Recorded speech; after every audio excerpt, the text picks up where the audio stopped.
Hello everyone, this is Girisha, Assistant Professor, Government First Grade College, Badamnalli. Welcome to Digital Learning.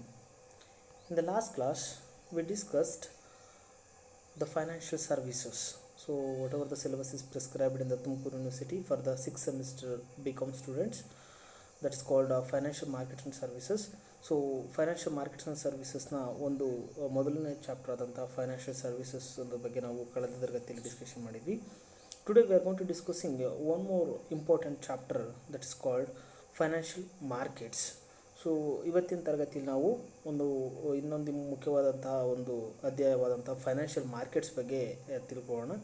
So let us discuss in this session the meaning and definition of financial markets. So ಇವತ್ತಿನ ಕ್ಲಾಸಲ್ಲಿ ನಾವು meaning and definition of financial market, ಒಂದು ಹಣಕಾಸಿನ ಮಾರುಕಟ್ಟೆಯ ಒಂದು ಅರ್ಥ ಮತ್ತು ಅದರ ಒಂದು ವ್ಯಾಖ್ಯೆಯನ್ನು ಇವತ್ತಿನ ತರಗತಿಯಲ್ಲಿ ನಾವು ತಿಳ್ಕೊಳ್ಳೋಣ. So before going to the exact concept that's called as financial market. So we need to know the meaning of market. So financial market ಅಂದರೆ ಹಣಕಾಸು ಮಾರುಕಟ್ಟೆ ಅನ್ನೋ ಒಂದು ಪದದ ಅರ್ಥವನ್ನು ತಿಳ್ಕೊಳ್ಳೋಕ್ಕಿಂತ ಮುಂಚೆ ನಾವು ಮಾರ್ಕೆಟ್ ಅಂತಂದರೆ ಏನು ಅನ್ನೋ ಮೊದಲು ತಿಳ್ಕೊಬೇಕಾಗುತ್ತೆ. ಸೊ ಮಾರ್ಕೆಟ್ ಅಂತಂದರೆ generally market is a place where the buyer and seller meet each other for exchange of their goods and services ಅಂತ ಹೇಳ್ಬೋದು. ಅಂದರೆ ಒಂದು ಮಾರುಕಟ್ಟೆ ಅಂತಂದರೆ ಅದು ಒಂದು ನಿರ್ದಿಷ್ಟ ಒಂದು ಸ್ಥಳವಾಗಿರುತ್ತದೆ. ಇಲ್ಲಿ ಕೊಳ್ಳುವವರು ಮತ್ತು ಮಾರುವವರು ಭೇಟಿಯಾಗೋದ್ರ ಮೂಲಕ, ಪರಸ್ಪರ ಭೇಟಿಯಾಗೋದ್ರ ಮೂಲಕ ಅವರಿಗೆ ಅವಶ್ಯಕತೆ ಇರುವಂಥ ಒಂದು ಸರಕು ಸೇವೆಗಳ ಒಂದು ವಿನಿಮಯವನ್ನು ಮಾಡ್ಕೊಳ್ತಾರೆ. ಅದನ್ನು ನಾವು ಕಾಮನ್ ಆಗಿ ಮಾರ್ಕೆಟ್ ಅಂತೇಳಿ ಕರಿತೀವಿ. Market is a place where the buyer and seller meet each other for exchange of their goods and services. So ಈ ಒಂದು ಅರ್ಥದಲ್ಲಿ ನಾವು ಮಾರ್ಕೆಟ್ ಅಂತಂದರೆ ಏನು ಅನ್ನೋದನ್ನ ನಾವು ತಿಳ್ಕೊಂಡಿದ್ವಿ. But nowadays the meaning of market has been changed. So ಇವತ್ತಿನ ಪರಿಸ್ಥಿತಿಯಲ್ಲಿ ನಾವು ಮಾರ್ಕೆಟ್ನನ್ನು ಒಂದು ನಿರ್ದಿಷ್ಟ ಒಂದು ಸ್ಥಳದ ಆಧಾರದ ಮೇಲೆ ನಾವು ಇಲ್ಲಿ ನಿರ್ಧರಿಸಲಿಕ್ಕೆ ಆಗೋದಿಲ್ಲ. ಯಾಕೆಂತಂದರೆ due to the latest technology we are innovator latest technology. With the help of that we are going to exchange our goods and services whenever we want and wherever we want. So ಇವತ್ತಿನ ಒಂದು ನೂತನವಾದ ಟೆಕ್ನಾಲಜಿನ ನಾವು ಬಳಸ್ಕೊಳ್ಳೋದ್ರ ಮೂಲಕ, ಒಂದು ನೂತನ ತಂತ್ರಜ್ಞಾನವನ್ನು ಬಳಸಿಕೊಳ್ಳೋದ್ರ ಮೂಲಕ ನಮಗೆ ಬೇಕಾದಂಥ ಸರಕು ಸೇವೆಗಳನ್ನು ಅಥವಾ ನಮಗೆ ಅವಶ್ಯಕತೆ ಇರುವಂಥ ಗೂಡ್ಸ್ ಆ್ಯಂಡ್ ಸರ್ವಿಸಸ್ನ ನಮಗೆ ಎಲ್ಲಿ ಬೇಕೋ ಅಲ್ಲಿ, ಅಂದರೆ ಇವತ್ತಿನ ದಿನ ನಾವು ಆನ್ಲೈನಲ್ಲಿ ಗೂಡ್ಸ್ ಆ್ಯಂಡ್ ಸರ್ವಿಸಸ್ನ ಪರ್ಚೇಸ್ ಮಾಡೋದನ್ನ ನೋಡ್ಬೋದು. ಇವತ್ತು ನಾವು ಅಮೆಝಾನಲ್ಲೋ ಅಥವಾ ಫ್ಲಿಪ್ಕಾರ್ಟಲ್ಲೋ ಯಾವುದೊಂದು ಗೂಡ್ಸ್ನ ಬುಕ್ ಮಾಡಿದ್ರೆ ಆ ಗೂಡ್ಸ್ಗಳನ್ನ ತೊಗೊಂಬಂದು ಸೆಲ್ಲರು ನಮ್ಮ ಮನೆಗೆ ಅಥವಾ ನಮ್ಮ ವರ್ಕಿಂಗ್ ಪ್ಲೇಸ್ಗೆ ನಾವು ಎಲ್ಲಿ ಹೇಳಿರ್ತೀವೋ, ಎಲ್ಲಿ ಅಡ್ರೆಸ್ ಕೊಟ್ಟಿರ್ತೀವೋ ಅಲ್ಲಿ ನಮಗೆ ಡಿಸ್ಟ್ರಿಬ್ಯೂಷನ್ ಮಾಡಿದ್ರೆ. ಅಂದರೆ ಸೊ ಇಲ್ಲಿ ಮಾರ್ಕೆಟ್ ಅನ್ನೋದು ಏನಾಯಿತು, ಒಂದು ಪರ್ಟಿಕ್ಯುಲರ್ ಪ್ಲೇಸ್ ಅಂತಲೇ ನಾವು ಕನ್ಸಿಡರ್ ಮಾಡೋಕ್ಕಾಗೋದಿಲ್ಲ. Based on the transaction we are going to decide the market. ಇಲ್ಲಿ ನಮಗೆ ಅಲ್ಲಿ ನಡೆಯುವಂಥ ಒಂದು ಚಟುವಟಿಕೆಗಳು ಮುಖ್ಯವಾಗುತ್ತೆ ಹೊರತು ನಮಗೆ ಒಂದು ನಿರ್ದಿಷ್ಟವಾದ ಸ್ಥಳವು ನಮಗೆ ಮುಖ್ಯ ಆಗೋದಿಲ್ಲ ಅನ್ನೋದನ್ನ ನಾವಿಲ್ಲಿ ಅರ್ಥ ಮಾಡ್ಕೋಬೋದು ಅಂತ. ಓಕೆನಾ? So let us know the meaning of financial market. So generally speaking, there is no specific place or location to indicate a financial market. ನಾನು ಅದೇ ಹೇಳಿದೆ, ಯಾವುದೇ ಒಂದು ನಿರ್ದಿಷ್ಟ ಒಂದು ಸ್ಥಳದ ಆಧಾರದ ಮೇಲೆ ನಾವು ಇದನ್ನು ಒಂದು ಹಣಕಾಸು ಮಾರುಕಟ್ಟೆ ಅಥವಾ ಒಂದು ಹಣದ ಮಾರುಕಟ್ಟೆ ಅಂತ ನಾವಿಲ್ಲಿ ನಿರ್ಧಾರ ಮಾಡಲಿಕ್ಕೆ ಆಗೋದಿಲ್ಲ. Wherever the financial transaction take place, it is deemed to have taken place in the financial market. So wherever the financial transaction is taken place, so it's consider as financial market. So ಎಲ್ಲಿ ಒಂದು ಹಣಕಾಸಿನ ವ್ಯವಹಾರಗಳು ನಡೆಯುತ್ತೆ, ಎಲ್ಲಿ ಹಣಕಾಸಿನ ಒಂದು ಟ್ರಾನ್ಸಾಕ್ಷನ್ಗಳು ನಡೆಯುತ್ತೆ, ಒಂದು ಹಣಕಾಸಿನ ಒಂದು ಸರಕು ಸೇವೆಗಳ ಕೊಳ್ಳುವಿಕೆ ಮತ್ತು ಮಾರುವಿಕೆ ಚಟುವಟಿಕೆಗಳು ಅಥವಾ ಪ್ರಕ್ರಿಯೆಗಳು ನಡೆಯುತ್ತೆ, ಅದನ್ನು ನಾವು ಇಲ್ಲಿ ಫೈನಾನ್ಷಿಯಲ್ ಮಾರ್ಕೆಟ್ ಅಂತಲೇ ಕರಿತೀವಿ. There is no specific place or location to indicate a financial market. ಒಂದು ನಿರ್ದಿಷ್ಟವಾದ ಒಂದು ಸ್ಥಳದ ಆಧಾರದ ಮೇಲೆ ಅಥವಾ ಒಂದು ಜಿಯೋಗ್ರಾಫಿಕಲ್ ಲೊಕೇಶನ್ ಆಧಾರದ ಮೇಲೆ ನಾವು ಒಂದು ಹಣದ ಮಾರುಕಟ್ಟೆಯನ್ನು ನಿರ್ಧಾರ ಮಾಡೋಕ್ಕಾಗಲ್ಲ. Based on the transaction. So ಎಲ್ಲಿ ಒಂದು ಹಣಕಾಸಿನ ಚಟುವಟಿಕೆಗಳು, ಎಲ್ಲಿ ಒಂದು ಹಣಕಾಸಿನ ನಾವೇನು ಫೈನಾನ್ಷಿಯಲ್ ಅಸೆಟ್ಸ್ ಆ್ಯಂಡ್ ಸರ್ವಿಸಸ್ನ ಎಲ್ಲಿ ನಾವು ಕ್ಲೈಮ್ ಪರ್ಚೇಸ್ ಮಾಡ್ತೀವೋ ಅಥವಾ ಎಲ್ಲಿ ಸೇಲ್ ಮಾಡ್ತೀವೋ ಅದ್ರ ಬೇಸಿಸ್ ಮೇಲೆ ನಾವಿಲ್ಲಿ ಫೈನಾನ್ಷಿಯಲ್ ಮಾರ್ಕೆಟ್ ಅಂತೇಳಿ ಡಿಸೈಡ್ ಮಾಡ್ಬೋದು ಅಂತ ಅದನ್ನೇ ಹೇಳೋದು. So wherever the financial transaction taken place, it is deemed to have taken place in the financial market. So ಎಲ್ಲಿ ಫೈನಾನ್ಷಿಯಲ್ ಟ್ರಾನ್ಸಾಕ್ಷನ್ಗಳು ಎಲ್ಲಿ ನಡೆಯುತ್ತೆ ಅದನ್ನು ನಾವಿಲ್ಲಿ ಹಣಕಾಸಿನ ಮಾರುಕಟ್ಟೆ ಅಂತಲೇ ಕರಿತೀವಿ ಅಂತ. ಸೊ ಇನ್ನೊಂದು ಮೀನಿಂಗ್ನ ನೋಡೋದಾದರೆ, financial market can be referred as those centers and arrangement which facilitate buying and selling of financial assets, claims and services. So financial markets nothing but it's a center and it's an arrangements which facilitate to buying and selling of financial assets and claims ಅಂತ ಹೇಳ್ತಾರೆ. ಅಂದರೆ ಇಲ್ಲಿ financial market ಅಂತಂದರೆ ಅದು ಒಂದು centre, ಒಂದು arrangement, ಅದು ಒಂದು ಸೆಂಟರ್ ಅಂತಂದ್ರೆ ಒಂದು ಸ್ಪೆಸಿಫಿಕ್ ಪ್ಲೇಸ್ ಆಗಿರ್ಬೋದು ಅಥವಾ ಪ್ಲೇಸ್ ಆಗದೇ ಇರ್ಬೋದು. But it's an arrangement between the buyer and seller. ಅವರಿಬ್ಬರ ಮಧ್ಯೆ ಒಂದು ನಡವಳಿಕೆಗಳು ಆಗಿರುತ್ತೆ ಅಂತ, ಇಲ್ಲೊಂದು ಪ್ರಕ್ರಿಯೆ ಇರುತ್ತೆ ಅಂತ. ಇಲ್ಲೇನು ಮಾಡ್ತೀವಿ ಅಂತಂದರೆ ಫೈನಾನ್ಷಿಯಲ್ ಅಸೆಟ್ಸ್ಗಳನ್ನು ಪರ್ಚೇಸ್ ಮಾಡ್ತೀವಿ ಮತ್ತು ಫೈನಾನ್ಷಿಯಲ್ ಅಸೆಟ್ ಕ್ಲೇಮ್ಸ್ಗಳನ್ನು ಪರ್ಚೇಸ್ ಮಾಡ್ತೀವಿ, ಫೈನಾನ್ಷಿಯಲ್ ಸರ್ವಿಸಸ್ನ ಪ್ರೊವೈಡ್ ಮಾಡ್ತೀವಿ ಅಥವಾ ಒಂದು ಫೈನಾನ್ಷಿಯಲ್ ಅಸೆಟ್ಸ್ನ ಸೇಲ್ ಮಾಡ್ತೀವಿ ಅಂತ. ಇಲ್ಲಿ ಫೈನಾನ್ಷಿಯಲ್ ಅಸೆಟ್ಸ್ ಅಂದರೆ ನಮಗೊಂದು ಕ್ವಶನ್ ಬರುತ್ತೆ. ಸೊ ಫೈನಾನ್ಷಿಯಲ್ ಅಸೆಟ್ಸ್ ಅಂತ nothing but equity shares, preference share, debentures, bonds ಇವೆಲ್ಲವೂ ಕೂಡ ನಾವು ಇಲ್ಲಿ ಫೈನಾನ್ಷಿಯಲ್ ಅಸೆಟ್ಸ್ ಅಂತೇಳಿ ಕನ್ಸಿಡರ್ ಮಾಡ್ತೀವಿ. ಇನ್ನು ಫೈನಾನ್ಷಿಯಲ್ ಸರ್ವಿಸಸ್ ಬಗ್ಗೆ ನಾನು ಫಸ್ಟ್ ಚಾಪ್ಟರಲ್ಲಿ ಡಿಸ್ಕಷನ್ ಮಾಡಿದ್ದೀವಿ. ಸೊ ಮರ್ಚೆಂಟ್ ಬ್ಯಾಂಕಿಂಗ್ ಆಗಿರ್ಬೋದು, ವೆಂಚರ್ ಕ್ಯಾಪಿಟಲ್ ಆಗಿರ್ಬೋದು, ಹೈರ್ ಪರ್ಚೇಸ್ ಆಗಿರ್ಬೋದು, ಅಥವಾ ಮ್ಯೂಚುವಲ್ ಫಂಡ್ಸ್ ಸರ್ವಿಸಸ್ ಆಗಿರ್ಬೋದು, ಬ್ಯಾಂಕಿಂಗ್ ಸರ್ವಿಸಸ್ ಆಗಿರ್ಬೋದು, ಇನ್ಶೂರೆನ್ಸ್ ಸರ್ವಿಸಸ್ ಆಗಿರ್ಬೋದು, ಇವೆಲ್ಲವೂ ಕೂಡ ನಮಗಿಲ್ಲಿ ಫೈನಾನ್ಷಿಯಲ್ ಸರ್ವಿಸಸ್ ಅನ್ನೋ ಒಂದು ಹೆಡ್ಡಲ್ಲೇ ಅಥವಾ ಒಂದು ಅಂಡರಲ್ಲೇ ನಮಗಿಲ್ಲಿ ಬರೋವಂಥದ್ದು ಅಂತ. ಅಂದರೆ ಇದು ಫೈನಾನ್ಷಿಯಲ್ ಮಾರ್ಕೆಟ್ ಕ್ಯಾನ್ ಬಿ, ಇನ್ನೊಂದು ಸರಿ ಹೇಳೋದಾದರೆ financial market can be referred as those centers and arrangements which facilitate buying and selling of financial assets. So ಇವೇನು ಮಾಡ್ತವೆ ಅಂದರೆ ಒಂದು ಹಣಕಾಸಿನ ಆಸ್ತಿಗಳು ಅಂತ ನಾವು ಏನು ಕರಿತೀವಲ್ಲ, ಒಂದು ಫೈನಾನ್ಷಿಯಲ್ ಅಸೆಟ್ಸ್ ಅಂತ ಏನಿದಾವಲ್ಲ, ಒಂದು ಫೈನಾನ್ಷಿಯಲ್ ಸರ್ವಿಸಸ್ ಅಂತ ಏನಿದಾವಲ್ಲ, ಅವುಗಳನ್ನ ಪರ್ಚೇಸ್ ಮಾಡಲಿಕ್ಕೆ ಅಥವಾ ಸೇಲ್ ಮಾಡಲಿಕ್ಕೆ ಒಂದು ಫೆಸಿಲಿಟಿನ ಕ್ರಿಯೇಟ್ ಮಾಡಿಕೊಡ್ತವೆ. ಯಾವುದು? ಫೈನಾನ್ಷಿಯಲ್ ಮಾರ್ಕೆಟ್ಸ್ ಅನ್ನೋದು ಅಂತ. ಓಕೆನಾ? So this is about the meaning of financial market. Let us know the definition of financial market. So financial market may defined as a financial market is referred to space where selling and buying of financial assets and securities take place. It allocates the limited resources in the nation's economy. So ಮತ್ತು ಅದೇ ಅರ್ಥನ ಬರೋ ರೀತಿಯಾಗಿ ನಮಗೆ definitions ಬರುವಂಥದ್ದು. So financial market ಅಂತಂದರೆ it's a space where the buying and selling of financial assets and securities. So financial assets and securities nothing but again equity shares and preference shares and debentures and bonds ಅಂತ ನಾವೇನು ಕರಿತೀವಿ, ಈ ರೀತಿಯಾದ ಒಂದು financial ಅಸೆಟ್ಸ್ಗಳನ್ನು ಎಲ್ಲಿ by ಮಾಡ್ತೀವಿ ಅಥವಾ ಎಲ್ಲಿ ಸೇಲ್ ಮಾಡ್ತೀವಿ, ಸೊ ಆ ಒಂದು ನಿರ್ದಿಷ್ಟವಾದ ಒಂದು ಪ್ಲೇಸ್ ಆಗಿರ್ಬೋದು ಅಥವಾ ಟ್ರಾನ್ಸಾಕ್ಷನ್ ಎಲ್ಲಿ ನಡೆಯುತ್ತೋ ಅದನ್ನು ನಾವಿಲ್ಲಿ ಫೈನಾನ್ಷಿಯಲ್ ಮಾರ್ಕೆಟ್ಸ್ ಅಂತೇಳಿ ಕರಿಬೋದು ಅಂತೇಳಿ ನಮಗೆ ಡೆಫಿನೇಷನಲ್ಲಿ ಗೊತ್ತಾಗುತ್ತೆ ಅಂತ. ಕ್ಲಿಯರಾ? So next one, classification of financial market. So ಈ ಫೈನಾನ್ಷಿಯಲ್ ಮಾರ್ಕೆಟ್ಸ್ನ ಒಂದು ವಿಧಗಳನ್ನು ನಾವು ನೋಡೋದಾದರೆ, the classification of financial markets in India is classified as first one unorganized markets. ನಾವು ಅಲ್ಲಿ ಹಣಕಾಸಿನ ಮಾರುಕಟ್ಟೆನ ನಾವು ವಿಂಗಡಣೆ ಮಾಡಿದಾಗ ಮೊಟ್ಟ ಮೊದಲ ಒಂದು ವಿಧ ಅಥವಾ ವಿಂಗಡಣೆ ನಾವು ಯಾವುದು ಅಂತ ಕರಿಬೋದು ಅಂದರೆ ಅನ್ಆರ್ಗನೈಸ್ಡ್ ಮಾರ್ಕೆಟ್, ಅಸಂಘಟಿತ ಮಾರುಕಟ್ಟೆಗಳು ಅಂತ ಕರಿಬೋದು. ಸೊ ಅನ್ಆರ್ಗನೈಸ್ಡ್ ಮಾರ್ಕೆಟ್ಸ್ ಅಂತಂದ್ರೇನು? In these markets there are number of money lenders, indigenous bankers, traders, etc. who lend money to the public. Indigenous banker also collects a deposit from the public. There are also private finance companies, chit funds, etc. whose activities are not controlled by RBI. So unorganized ಮಾರ್ಕೆಟ್ಸಲ್ಲಿ ಬರೋವಂಥ players ಯಾರು ಇದ್ದಾರಪ್ಪ ಅಂದರೆ ನಮಗೆ ಇಲ್ಲಿ money lenders ಬರ್ತಾರೆ, indigenous bankers ಬರ್ತಾರೆ, traders ಬರ್ತಾರೆ, ಮತ್ತು ಪ್ರೈವೇಟ್ ಫಿನಾನ್ಸ್ ಕಂಪನೀಸ್ ಬರ್ತವೆ, ಅದ್ರ ಜೊತೆಗೆ ಚಿಟ್ ಫಂಡ್ಸ್ಗಳು ಬರ್ತವೆ. ಸೊ ಇವೆಲ್ಲವೂ ಕೂಡ ಒಂದು ಅನ್ಆರ್ಗನೈಸ್ಡ್ ಮಾರ್ಕೆಟಲ್ಲಿ ಬರೋವಂಥ ಪ್ಲೇಯರ್ಸ್ ಆಗಿರ್ತಾರೆ. ಇಲ್ಲಿ ನಮ್ಗೆ ಹಿಂಗೆ ಆರ್ಗನೈಸ್ಡ್ ಸೆಕ್ಟರಲ್ಲಿ ಕಮರ್ಷಿಯಲ್ ಬ್ಯಾಂಕ್ಸ್, ಇನ್ಶೂರೆನ್ಸ್ ಸರ್ವಿಸಸ್ ಬೇಗ ಬರ್ತಾವೋ ಅದೇ ರೀತಿ ಅನ್ಆರ್ಗನೈಸ್ಡ್ ಸೆಕ್ಟರಲ್ಲಿ ಬರೋವಂಥ ಪ್ಲೇಯರ್ಸ್ ಯಾರು ಮನಿ ಲೆಂಡರ್ಸ್ ಆಗಿರ್ತಾರೆ, ಇಂಡಿಜಿನಿಯಸ್ ಬ್ಯಾಂಕರ್ಸ್ ಆಗಿರ್ತಾರೆ, ಟ್ರೇಡರ್ಸ್ ಆಗಿರ್ತಾರೆ, ಅದೇ ರೀತಿ ಒಂದು ಪ್ರೈವೇಟ್ ಫೈನಾನ್ಸ್ ಕಂಪನೀಸ್ಗಳಾಗಿರ್ತವೆ ಅಂತ. So these are all the whatever the players are playing in the unorganized markets, their transaction are not controlled by Reserve Bank of India. So ಇವರ ಒಂದು ಚಟುವಟಿಕೆಗಳು ಒಂದು ರಿಸರ್ವ್ ಬ್ಯಾಂಕ್ನ ಒಂದು ಕಂಟ್ರೋಲ್ನ ಅಂಡರಲ್ಲಿ ಬರೋದಿಲ್ಲ ಅಂತ. ಸೊ ಇವುಗಳನ್ನು ನಾವಿಲ್ಲಿ ಅನ್ಆರ್ಗನೈಸ್ಡ್ ಮಾರ್ಕೆಟಲ್ಲಿ ನಾವು ಕನ್ಸಿಡರ್ ಮಾಡ್ಬೋದು ಅಂತ. ಅಂದರೆ ಇಲ್ಲಿ ಇಂಡಿಜಿನಿಯಸ್ ಬ್ಯಾಂಕರ್ಸ್ ಅಂತಂದರೆ ಈಗ ಲೇವಾದೇವಿ ವ್ಯವಹಾರದಾರರಾಗಿರ್ಬೋದು. ಸೊ ಇವ್ರು ಏನು ಮಾಡ್ತಾರೆ, ಪಬ್ಲಿಕ್ಸಿಂದ ಸ್ಮಾಲ್ ಡಿಪಾಸಿಟ್ಸ್ನ ಕಲೆಕ್ಟ್ ಮಾಡೋದಾಗಿರ್ಬೋದು ಅಥವಾ ಗೋಲ್ಡ್ನ ಫ್ಲಡ್ಜ್ ಮಾಡಿ ನಮಗೆ ಲೋನ್ಸ್ನ ಪ್ರೊವೈಡ್ ಮಾಡೋದಾಗಿರ್ಬೋದು. ಇವ್ರು ಯಾವುದೇ ಒಂದು RBI ಗೈಡ್ಲೈನ್ಸ್ನ ಫಾಲೋ ಮಾಡೋದಿಲ್ಲ. ಅಂದರೆ ಈಗ ರೇಟ್ ಆಫ್ ಇಂಟ್ರೆಸ್ಟ್ ಇಷ್ಟು ಚಾರ್ಜ್ ಮಾಡಬೇಕು, ಈಗ ಗೋಲ್ಡ್ ಲೋನಲ್ಲಿ ಪಬ್ಲಿಕ್ ಸೆಕ್ಟರ್ ಬ್ಯಾಂಕ್ಗಳು ಇಷ್ಟು ಚಾರ್ಜ್ ಮಾಡ್ತಾರೆ, ಪ್ರೈವೇಟ್ ಸೆಕ್ಟರ್ ಬ್ಯಾಂಕ್ಗಳು ಈ ರೀತಿಯಾದ ರೇಟ್ ಆಫ್ ಇಂಟ್ರೆಸ್ಟ್ ಚಾರ್ಜ್ ಮಾಡ್ತಾರೆ ಅಂತೇಳಿ ನಾವು ಇಂಡಿಜಿನಿಯಸ್ ಬ್ಯಾಂಕರ್ಸ್ ಹತ್ರ ರೇಟ್ ಆಫ್ ಇಂಟ್ರೆಸ್ಟ್ ಚಾರ್ಜ್ ಮಾಡೋಕ್ಕಾಗೋದಿಲ್ಲ. It's based on the terms and condition or based on the agreement taken place between the borrower and lender. So ಆ borrower ಮತ್ತು lender ಮಧ್ಯೆ ಯಾವ ರೀತಿಯಾದ ಒಂದು ಅಗ್ರಿಮೆಂಟ್ ಆಗುತ್ತೆ ಅದ್ರ ಪ್ರಕಾರವಾಗಿ ಅವ್ರು ಏನು ಮಾಡ್ತಾರೆ, ಲೋನ್ಸ್ ಆ್ಯಂಡ್ ಅಡ್ವಾನ್ಸಸ್ನ ಪ್ರೊವೈಡ್ ಮಾಡ್ತಾರೆ. ಸೊ ಅಥವಾ ಅವರ ಟ್ರಾನ್ಸಾಕ್ಷನ್ಗಳನ್ನು ಕಂಟಿನ್ಯೂ ಮಾಡ್ತಾರೆ ಅಂತ. ಸೊ ಇಲ್ಲಿ ಅನ್ಆರ್ಗನೈಸ್ಡ್ ಮಾರ್ಕೆಟಲ್ಲಿ ನಾವು ಈ ಥರದನ್ನ ಕಾಣ್ಬೋದು ಅಂತ. ಸೊ ನೆಕ್ಸ್ಟ್ ಕ್ಲಾಸಿಫಿಕೇಶನ್ ನೋಡೋದಾದರೆ organised markets. In the organized market, there are standardized rules and regulations governing their financial dealings. There is high degree of institutionalization and instrumentalization. These markets are subject to strict supervision and controlled by Reserve Bank of India or other regulatory bodies.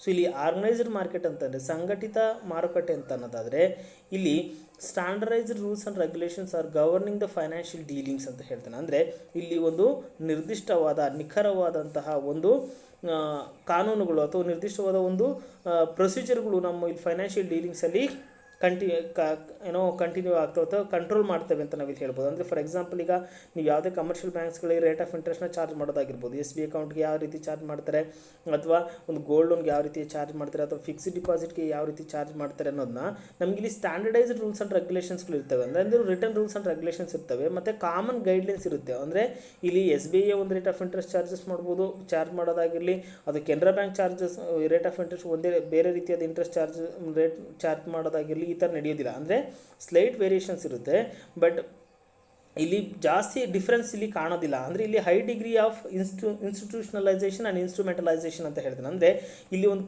Particular ಆದ ಒಂದು ಕಾನೂನಿನ ಚೌಕಟ್ಟು ಇರುತ್ತೆ ಮತ್ತು specific rules and ರೆಗ್ಯುಲೇಷನ್ಸ್ಗಳು control ಮಾಡುತ್ತೆ. ಇಲ್ಲಿ financial dealings ಏನಾಗುತ್ತೆ, ಇವೆಲ್ಲ ಟ್ರಾನ್ಸಾಕ್ಷನ್ಗಳನ್ನು RBI ಸೂಪರ್ವಿಷನಲ್ಲಿ ನಡೆಯುವಂಥದ್ದಾಗಿರುತ್ತೆ ಅಂತ. ಸೊ ಇದನ್ನು ನಾವಿಲ್ಲಿ ಆರ್ಗನೈಸ್ಡ್ ಮಾರ್ಕೆಟ್ ಅಂತೇಳಿ ಕರಿಬೋದು ಅಂತ. ಸೊ ಆರ್ಗನೈಸ್ಡ್ ಮಾರ್ಕೆಟ್ ಅನ್ನೋದಾದರೆ in the organised market there are standardised rules and regulations governing their financial dealings.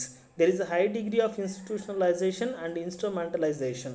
The markets are subject to strict supervision and controlled by Reserve Bank of India or other regulatory bodies. So ಇಲ್ಲಿ ನಡೆಯುವಂಥ ಎಲ್ಲ ಟ್ರಾನ್ಸಾಕ್ಷನ್ಗಳನ್ನು RBI ಅನ್ನೋದೇನು ಮಾಡುತ್ತೆ, control ಮಾಡುತ್ತೆ ಅಂತ. So ಇಲ್ಲಿ ನಾವು ಇದನ್ನು organised markets ಅಂತ ಕರಿಬೋದು. ಸೊ ಇಲ್ಲಿ ಆರ್ಗನೈಸ್ಡ್ ಮಾರ್ಕೆಟ್ಸಲ್ಲಿ ಬರುವಂಥ ಪ್ಲೇಯರ್ಸ್ ಯಾರಾಗ್ತಾನೆ, ಕಾಮನ್ ಆಗಿ ಕಮರ್ಷಿಯಲ್ ಬ್ಯಾಂಕ್ಸ್ಗಳು ಬರ್ಬೋದು, ಇನ್ಶೂರೆನ್ಸ್ ಕಂಪ್ನಿಗಳು ಬರ್ಬೋದು, ಮ್ಯೂಚುವಲ್ ಫಂಡ್ ಕಂಪನಿಗಳು ಬರ್ಬೋದು. ಸೊ ಇವೆಲ್ಲವೂ ಕೂಡ ಆರ್ಗನೈಸ್ಡ್ ಮಾರ್ಕೆಟ್ಸಲ್ಲಿ ಬರುವಂಥ ಒಂದು ಫೈನಾನ್ಷಿಯಲ್ ಇನ್ಸ್ಟಿಟ್ಯೂಷನ್ಸ್ಗಳಾಗಿರುತ್ತೆ ಅಂತ. ಕ್ಲಿಯರಾ? So next one, these organized market can be further classified into primary capital market and money market. So ಇಲ್ಲಿ ಒಂದು ಆರ್ಗನೈಸ್ಡ್ ಮಾರ್ಕೆಟ್ ಅಂತ ನಾವು ಏನು ಹೇಳಿದ್ವಲ್ಲ, ಈ ಆರ್ಗನೈಸ್ಡ್ ಮಾರ್ಕೆಟ್ನ ಮತ್ತೆ ಒಂದು ಫರ್ದರ್ ಕ್ಲಾಸಿಫೈ ಮಾಡ್ಬೋದು ನಾವು ಏನಂತ, capital market and money market. So let us know the meaning of capital market.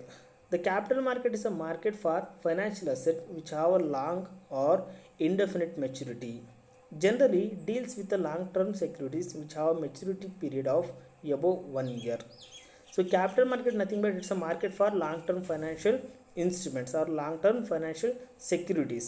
So common ಆಗಿ ಕ್ಯಾಪಿಟಲ್ ಮಾರ್ಕೆಟಲ್ಲಿ ಬರುವಂಥ ಇನ್ಸ್ಟ್ರೂಮೆಂಟ್ಸ್ಗಳ ಒಂದು ಮೆಚುರಿಟಿ ವ್ಯಾಲ್ಯೂ ಏನಾಗಿರುತ್ತೆ, ದೀರ್ಘಾವಧಿಯಾಗಿರುತ್ತೆ. ಅಂದರೆ ಅಟ್ಲೀಸ್ಟ್ ಮಿನಿಮಮ್ ಏನಾಗಿರುತ್ತೆ, ಮೋರ್ ದ್ಯಾನ್ 1 year ಆಗಿರುತ್ತೆ ಅಂತ. ಸೊ ಈ ರೀತಿಯಾದ ಒಂದು ಫೈನಾನ್ಷಿಯಲ್ ಇನ್ಸ್ಟ್ರೂಮೆಂಟ್ಸ್ಗಳನ್ನು ನಾವು ಎಲ್ಲಿ ಪರ್ಚೇಸ್ ಮಾಡ್ತೀವಿ, ಎಲ್ಲಿ ಸೇಲ್ ಮಾಡ್ತೀವಿ ಅಂತಂದರೆ ನಾವು ಕ್ಯಾಪಿಟಲ್ ಮಾರ್ಕೆಟಲ್ಲಿ ಮಾಡ್ತೀವಿ ಅಂತ ನಾವಿಲ್ಲಿ ಹೇಳ್ಬೋದು ಅಂತ. Capital market is a market for long term financial instruments. ಇಲ್ಲಿ ಲಾಂಗ್ ಟರ್ಮ್ ಫೈನಾನ್ಷಿಯಲ್ ಇನ್ಸ್ಟ್ರೂಮೆಂಟ್ಸ್ಗಳನ್ನು ಮಾತ್ರ ಪರ್ಚೇಸ್ ಮಾಡೋದಾಗಿರಲಿ, ಸೇಲ್ ಮಾಡೋದಾಗಿರಲಿ ಆಗಿರುತ್ತೆ.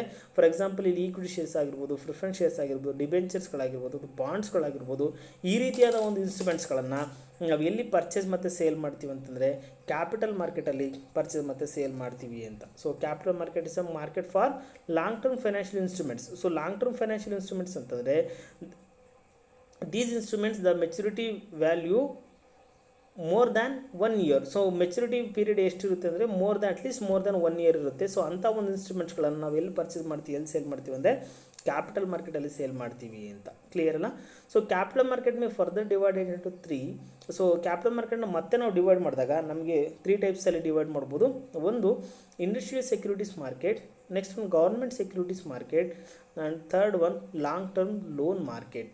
ಸೊ ಕ್ಯಾಪಿಟಲ್ ಮಾರ್ಕೆಟ್ನ ನಾವು ಫರ್ದರ್ ಡಿವೈಡ್ ಮಾಡಿದಾಗ ನಮಗೆ 3 ಟೈಪ್ಸಲ್ಲಿ ಡಿವೈಡ್ ಮಾಡ್ಬೋದು. ಒಂದು industrial securities market, second one government securities market, and third one long term loans market. So let us know the meaning of industrial securities market. So industrial securities market, as the very name implies, it's a market for industrial securities, namely equity shares, preference shares, debentures or bond. It's a market where the industrial concerns raise their capital or debt by issuing appropriate instruments. So ಇಲ್ಲಿ ನಮ್ಗೆ industrial securities market ಅಂತಂದರೆ it's a market for industrial securities. For example equity shares, preference shares or debentures. Here the corporate customers or the organization or financial ನಾವು ಇಲ್ಲಿ ಕಂಪ್ನಿಗಳು ಏನು ಮಾಡ್ತವೆ, ಈ ಪಬ್ಲಿಕ್ಸ್ಗೆ ಶೇರ್ಸ್ ಆ್ಯಂಡ್ ಸೆಕ್ಯೂರಿಟೀಸ್ನ ಇಶ್ಯೂ ಮಾಡಿ ಲಾಂಗ್ ಟರ್ಮ್ ಲೋನ್ಸ್ ಆ್ಯಂಡ್ ಅಡ್ವಾನ್ಸಸ್ನ ರೈಸ್ ಮಾಡೋವಂಥ ಒಂದು ಮಾರ್ಕೆಟ್ನ ನಾವಿಲ್ಲಿ ಇಂಡಸ್ಟ್ರಿಯಲ್ ಸೆಕ್ಯೂರಿಟೀಸ್ ಮಾರ್ಕೆಟ್ ಅಂತ ಕರಿತೀವಿ. ಇಲ್ಲಿ ಇಂಡಸ್ಟ್ರಿಯಲ್ಸ್ಗಳು ಏನು ಮಾಡ್ತವೆ ಅಂತ ಕಂಪ್ನಿಗಳು ಏನು ಮಾಡ್ತವೆ, ಪಬ್ಲಿಕ್ಸ್ಗೆ ಈಕ್ವಿಟಿ ಶೇರ್ಸ್ ಆಗಲಿ ಪ್ರಿಫರೆನ್ಸ್ ಶೇರ್ಸ್ ಆಗಲಿ ಡಿಬೆಂಚರ್ಸ್ಗಳನ್ನ ಇಶ್ಯೂ ಮಾಡೋದ್ರ ಮೂಲಕ ಲಾಂಗ್ ಟರ್ಮ್ ಲೋನ್ಸ್ಗಳನ್ನು ರೈಸ್ ಮಾಡ್ತೇವೆ. ಸೊ ಅದನ್ನು ನಾವಿಲ್ಲಿ ಇಂಡಸ್ಟ್ರಿಯಲ್ ಸೆಕ್ಯೂರಿಟೀಸ್ ಮಾರ್ಕೆಟ್ ಅಂತೇಳಿ ಕರಿತೀವಿ. It's a market for industrial security. So ಇಲ್ಲಿ ಮಾರ್ಕೆಟ್ ಇರೋದೇ ಇಂಡಸ್ಟ್ರಿಯಲ್ ಸೆಕ್ಯೂರಿಟೀಸ್ಗಳನ್ನು ಪರ್ಚೇಸ್ ಮಾಡಲಿಕ್ಕೆ ಸೇಲ್ ಮಾಡಲಿಕ್ಕೆ ಇರುವಂಥ ಒಂದು ಮಾರ್ಕೆಟ್ ಆಗಿರುತ್ತೆ ಅಂತ. It can be further subdivided into two. So ಇಲ್ಲಿ ಇಂಡಸ್ಟ್ರಿಯಲ್ ಸೆಕ್ಯೂರಿಟೀಸ್ ಮಾರ್ಕೆಟ್ನ ನಾವು ಫರ್ದರ್ ಡಿವೈಡ್ ಮಾಡಿದಾಗ ನಮಗೆ ಸಿಗುವಂಥದ್ದು primary market, there also called as new issue market, and second one secondary market or stock exchange. ಇಲ್ಲಿ ನಾವು ಇಂಡಸ್ಟ್ರಿಯಲ್ ಸೆಕ್ಯೂರಿಟೀಸ್ ಮಾರ್ಕೆಟ್ನ ನಾವು ಫರ್ದರ್ ಕ್ಲಾಸಿಫೈ ಮಾಡಿದಾಗ ನಾವು ಟೂ ಹೆಡೆಡ್ ಕ್ಲಾಸಿಫೈ ಮಾಡ್ಬೋದು. ಒಂದು ಪ್ರೈಮರಿ ಮಾರ್ಕೆಟ್ ಅಂತ ಕರಿಬೋದು. Primary market is also called as new issue market, or second one secondary market are also called as stock exchanges ಅಂತ. ಸೊ ಈ ಥರವಾಗಿ ನಾವೇನು ಮಾಡ್ಬೋದು, ಡಿವೈಡ್ ಮಾಡ್ಬೋದು ಅಂತ. So this is about the classification of industrial securities market. So ಇವತ್ತಿನ ಕ್ಲಾಸಲ್ಲಿ ನಾವೇನೇನು ನೋಡಿದ್ವಿ ಅಂತಂದರೆ, ಸೊ ಫಸ್ಟ್ ಒನ್ ಮೀನಿಂಗ್ನ ನೋಡಿದ್ವಿ, ಮೀನಿಂಗ್ ಆಫ್ ಫೈನಾನ್ಷಿಯಲ್ ಮಾರ್ಕೆಟ್ನ ನೋಡಿದ್ವಿ. ಸೊ ಮೀನಿಂಗ್ನ ನೋಡೋದಾದ್ರೆ ಏನು ಹೇಳಿದ್ವಿ ಅಂತಂದರೆ, it's a market for financial market. There is no specific place or location to indicate a financial market. Wherever the financial transaction take place, it is deemed to have taken place in the financial market. So ಇಲ್ಲಿ ನಿರ್ದಿಷ್ಟವಾದ ಒಂದು ಸ್ಥಳವನ್ನು ಆಧರಿಸಿ ನಾವು financial market ಅಂತ ನಾವು decide ಮಾಡೋಕ್ಕಾಗೋದಿಲ್ಲ. ಅಲ್ಲಿ ನಡೆಯುವಂಥ ಒಂದು ಟ್ರಾನ್ಸಾಕ್ಷನ್ ಆಧಾರದ ಮೇಲೆ ನಾವು ಏನಂತ ಕನ್ಸಿಡರ್ ಮಾಡ್ಬೋದು, ಒಂದು ಫೈನಾನ್ಷಿಯಲ್ ಮಾರ್ಕೆಟ್ ಅಂತೇಳಿ ಡಿಸೈಡ್ ಮಾಡ್ಬೋದು ಅಂತ ನಾನು ಹೇಳಿದೆ. ಸೊ ನೆಕ್ಸ್ಟ್ ಒನ್ ಡೆಫಿನೇಷನ್ಸ್ ಹೇಳಿದ್ವಿ. Financial market is referred as space where selling and buying of financial assets and securities take place. So ಎಲ್ಲಿ ಫೈನಾನ್ಷಿಯಲ್ ಅಸೆಟ್ಸ್ ಅಥವಾ ಫೈನಾನ್ಷಿಯಲ್ ಸೆಕ್ಯೂರಿಟೀಸ್ನ ಪರ್ಚೇಸ್ ಮಾಡ್ತಾರೆ ಮತ್ತು ಸೇಲ್ ಮಾಡ್ತಾರೆ ಅಂಥ ಒಂದು ನಿರ್ದಿಷ್ಟವಾದ ಸ್ಥಳ ಅಥವಾ ಆ ಟ್ರಾನ್ಸಾಕ್ಷನ್ ಎಲ್ಲಿ ನಡೆಯುತ್ತೋ ಅದನ್ನು ನಾವು ಇಲ್ಲಿ ಫೈನಾನ್ಷಿಯಲ್ ಮಾರ್ಕೆಟ್ಸ್ ಅಂತೇಳಿ ಕರಿತೀವಿ ಅಂತ. So next one classification of financial ಮಾರ್ಕೆಟ್ಸ್ನ ಹೇಳಿದೆ. ಸೊ ಕ್ಲಾಸಿಫಿಕೇಷನಲ್ಲಿ ಅನ್ಆರ್ಗನೈಸ್ಡ್ ಮಾರ್ಕೆಟ್ಸ್ ಅಂತ ಹೇಳಿದೆ. ಅನ್ಆರ್ಗನೈಸ್ಡ್ ಮಾರ್ಕೆಟ್ಸ್ ಅಂತಂದರೆ in this market it is not comes under the supervision of Reserve Bank of India. There is no high degree of standardized rules and regulations are controlling the financial dealings in this market. So ಇಲ್ಲಿ ನಡೆಯುವಂಥ transaction ಮೇಲೆ, ಇಲ್ಲಿ ನಡೆಯುವಂಥ financial dealings ಮೇಲೆ ಯಾವುದೇ ರೀತಿಯ standardised rules and regulations ಇರೋದಿಲ್ಲ. ಒಂದು ರಿಟರ್ನ್ ಡಾಕ್ಯುಮೆಂಟ್ ಆಗಲಿ, ರಿಟರ್ನ್ ಗೈಡ್ಲೈನ್ಸ್ ಆಗಿರೋದಿಲ್ಲ. ಅಥವಾ ಮೋರೆವರ್ ಇಲ್ಲಿ ನಡೆಯುವಂಥ ಟ್ರಾನ್ಸಾಕ್ಷನ್ಗಳು RBIನ ಸೂಪರ್ವಿಷನ್ಗೆ ಬರೋದಿಲ್ಲ ಅಂತ. ಸೊ ಇಲ್ಲಿ ನಾವು ಇದನ್ನು ಅಸಂಘಟಿತ ಮಾರುಕಟ್ಟೆ ಅಂತ ಕರಿತೀವಿ. ಸೊ ಇಲ್ಲಿ ಯಾರ್ಯಾರು ಬರ್ತಾರಪ್ಪ ಅಂದರೆ ಇಂಡಿಜಿನಿಯಸ್ ಬ್ಯಾಂಕರ್ಸ್ ಬರ್ತಾರೆ, ಮನಿ ಲೆಂಡರ್ಸ್ ಬರ್ತಾರೆ, ಪ್ರೈವೇಟ್ ಫೈನಾನ್ಸ್ ಕಂಪನೀಸ್ ಬರ್ತಾರೆ, ಅದ್ರ ಜೊತೆಗೆ ಚಿಟ್ ಫಂಡ್ಸ್ಗಳು ಕೂಡ ಬರುತ್ತೆ ಅಂತ ಹೇಳಿದೆ. ಇದನ್ನು ನಾವು ಅನ್ಆರ್ಗನೈಸ್ಡ್ ಮಾರ್ಕೆಟ್ ಅಂತ ಹೇಳ್ತೀವಿ ಅಂತ. So next one organised market ಅಂತ ಹೇಳಿದೆ. ಆರ್ಗನೈಸ್ಡ್ ಮಾರ್ಕೆಟಲ್ಲಿ ಏನಾಗುತ್ತೆ, in the organised market there are standardised rules and regulations are governing their financial dealings. ಇಲ್ಲಿ ಒಂದು ನಿರ್ದಿಷ್ಟವಾದ, ಒಂದು ನಿಖರವಾದಂತಹ, ಒಂದು ಸ್ಪಷ್ಟವಾದಂತಹ ಕಾನೂನು ಚೌಕಟ್ಟಿನಲ್ಲಿ ಇಲ್ಲಿನ ಟ್ರಾನ್ಸಾಕ್ಷನ್ಗಳು ನಡೆಯುತ್ತೆ ಅಂತ. ಇಲ್ಲಿ ಬರುವಂಥ ಪ್ಲೇಯರ್ಸು ಕಾಮನ್ ಆಗಿ ನಮಗೆ ಕಮರ್ಷಿಯಲ್ ಬ್ಯಾಂಕ್ಸ್ಗಳಾಗಿರುತ್ತೆ, ಇನ್ಶೂರೆನ್ಸ್ ಕಂಪ್ನಿಗಳಾಗಿರುತ್ತೆ, NBFCಗಳಾಗಿರುತ್ತೆ, ಅದ್ರ ಜೊತೆಗೆ ಮ್ಯೂಚುವಲ್ ಫಂಡ್ಸ್ ಕಂಪ್ನಿಗಳು ಕೂಡ ಇಲ್ಲಿ ಬರೋವಂಥದ್ದು ಅಂತ. ಇಲ್ಲೇನಾಗುತ್ತೆ, ಇಲ್ಲಿ these markets are subject to strict supervision and controlled by Reserve Bank of India. So ಇಲ್ಲಿ ನಡೆಯುವಂಥ ಟ್ರಾನ್ಸಾಕ್ಷನ್ಗಳು, ಇಲ್ಲಿನ ಈ ಥರದ ಮಾರ್ಕೆಟ್ಗಳು ಅಂದರೆ ಆರ್ಗನೈಸ್ಡ್ ಮಾರ್ಕೆಟ್ಗಳು RBIನ ಒಂದು ಸೂಪರ್ವಿಷನಲ್ಲಿ ಅಥವಾ RBIನ ಒಂದು ಕಂಟ್ರೋಲಲ್ಲಿ ಇರೋವಂಥದ್ದು ಒಂದು ಮಾರ್ಕೆಟ್ಗಳು ಆಗಿರುತ್ತೆ ಅಂತ. So this is about the organised market. So next ನಾನು ಹೇಳಿದೆ, organised market can be further classified into two heads. One is capital market, another one is money market. So ಇಲ್ಲಿ ಕ್ಯಾಪಿಟಲ್ ಮಾರ್ಕೆಟ್ ಅಂತಂದರೆ it's a market for long term financial instruments, that is equity shares, preference shares, debentures or bonds. So ಇಲ್ಲಿ capital market ಅಂತ ನಾವು ಯಾವಾಗ ಕರಿತೀವಿ, ಯಾವೆಲ್ಲ ಇನ್ಸ್ಟ್ರೂಮೆಂಟ್ಸ್ಗಳು long term maturity value ಇದ್ದಾವೆ, ಮೆಚುರಿಟಿ ಪೀರಿಯಡ್ ಇದ್ದಾವೆ, ಸೊ ಅವುಗಳನ್ನು ನಾವಿಲ್ಲಿ ಕ್ಯಾಪಿಟಲ್ ಮಾರ್ಕೆಟ್ ಇನ್ಸ್ಟ್ರೂಮೆಂಟ್ಸ್ಗಳು ಅಂತ ಕರಿತೀವಿ. ಇವು ಮಿನಿಮಮ್ 1 year ಆಫ್ ಮೆಚುರಿಟಿ ಇರುತ್ತೆ ಅಂತ. ಇಲ್ಲಿ ಸೇಲ್ ಆಗೋ ಅಥವಾ ಪರ್ಚೇಸ್ ಮಾಡೋ ಸೆಕ್ಯೂರಿಟೀಸ್ಗಳು ಮೆಚುರಿಟಿ ವ್ಯಾಲ್ಯೂ ಏನಾಗಿರುತ್ತೆ, ಮಿನಿಮಮ್ 1 year ಇರುತ್ತೆ ಅಂತ. ಸೊ ಈ ಮಾರ್ಕೆಟ್ನ ನಾವು ಫರ್ದರ್ ಕ್ಲಾಸಿಫೈ ಮಾಡಿದಾಗ 3 ಹೆಡೆಡ್ ಕ್ಲಾಸಿಫೈ ಮಾಡ್ಬೋದು. ಒಂದು industrial securities market, second government securities market, and third one long term loans market. ಕ್ಲಿಯರಾ? ಸೊ ನೆಕ್ಸ್ಟು ನೋಡೋದಾದರೆ industrial securities market, as the very name implies, it's a market for industrial securities. So ಇಲ್ಲಿ industrial ಸೆಕ್ಯೂರಿಟೀಸ್ಗೆ ಇರೋವಂಥ ಒಂದು ಮಾರ್ಕೆಟ್ನ ನಾವು industrial securities market ಅಂತ ಕರಿತೀವಿ. That is equity shares or ordinary shares, preference shares or debentures or bonds. So ಇಲ್ಲಿ ಏನು ಮಾಡ್ತವೆ ಅಂತಂದರೆ ಇಂಡಸ್ಟ್ರಿಯಲಿಸ್ಟ್ಗಳು ಆಗಿರ್ಬೋದು, ಅಥವಾ ಪ್ರೈವೇಟ್ ಕಂಪ್ನಿಗಳಾಗಿರ್ಬೋದು, ಪಬ್ಲಿಕ್ ಲಿಮಿಟೆಡ್ ಕಂಪ್ನಿಗಳು ಏನಾಗಿರ್ಬೋದು. ಸೊ ಪಬ್ಲಿಕ್ಸ್ಗೆ ಏನು ಮಾಡ್ತವೆ, ಶೇರ್ಸ್ ಆ್ಯಂಡ್ ಸೆಕ್ಯೂರಿಟೀಸ್ನ ಇಶ್ಯೂ ಮಾಡಿ ಅಥವಾ ಏನೋ ಡಿಬೆಂಚರ್ಸ್ಗಳನ್ನ ಇಶ್ಯೂ ಮಾಡಿ ಏನು ಮಾಡ್ತವೆ, ಲೋನ್ಸನ್ನು ಅಥವಾ ಕ್ಯಾಪಿಟಲ್ನ ಏನು ಮಾಡ್ತವೆ, ರೈಸ್ ಮಾಡ್ತವೆ. ಅಂಥ ಒಂದು ಪರ್ಟಿಕ್ಯುಲರ್ ಮಾರ್ಕೆಟ್ನ ನಾವಿಲ್ಲಿ ಇಂಡಸ್ಟ್ರಿಯಲ್ ಸೆಕ್ಯೂರಿಟೀಸ್ ಮಾರ್ಕೆಟ್ ಅಂತೇಳಿ ಕರಿತೀವಿ ಅಂತ. ಓಕೆನಾ. ಸೊ ಇಲ್ಲಿ ಇಂಡಸ್ಟ್ರಿಯಲ್ ಸೆಕ್ಯೂರಿಟೀಸ್ ಮಾರ್ಕೆಟಲ್ಲಿ ಪರ್ಚೇಸ್ ಮಾಡೋದು ಸೇಲ್ ಮಾಡೋದು ಸೆಕ್ಯೂರಿಟೀಸ್ಗಳು ಯಾವ್ಯಾವಾಗಿರ್ತವೆ, ಈಕ್ವಿಟಿ ಶೇರ್ಸ್ ಆಗಿರುತ್ತೆ, ಪ್ರಿಫರೆನ್ಸ್ ಶೇರ್ಸ್ ಆಗಿರುತ್ತೆ ಅಥವಾ ಬಾಂಡ್ಸ್ಗಳಾಗಿರುತ್ತೆ ಅಂತ. ಓಕೆನಾ. ಸೊ ಇಲ್ಲಿ next industrial securities market can be further divided into two head. One is primary market or new issue market. So primary market ಪ್ರಾಥಮಿಕ ಮಾರುಕಟ್ಟೆ ಅಂತಲೂ ಕರಿತೀವಿ ಅಥವಾ ನ್ಯೂ ಇಶ್ಯೂ ಮಾರ್ಕೆಟ್ ಅಂತಲೂ ಕೂಡ ಕರಿತೀವಿ. ಅದ್ರ ಜೊತೆಗೆ ಸೆಕೆಂಡ್ ಒನ್ ಯಾವುದು, secondary market or stock exchanges. So ಈ ರೀತಿಯಾದ ಒಂದು ಕ್ಲಾಸಿಫಿಕೇಷನ್ನ ನಾವು ನೆಕ್ಸ್ಟ್ ಕ್ಲಾಸಲ್ಲಿ ಡಿಸ್ಕಷನ್ ಮಾಡೋಣ. ಸೊ ಇದುವರೆಗೂ ಡಿಸ್ಕಷನ್ ಮಾಡಿರೋದು ನಾವು ಅರ್ಥ ಆಗಿದೆ ಅಂತ ನಾನು ಭಾವಿಸ್ತೀನಿ. So this is about the meaning, definition and classification of financial market. Thank you.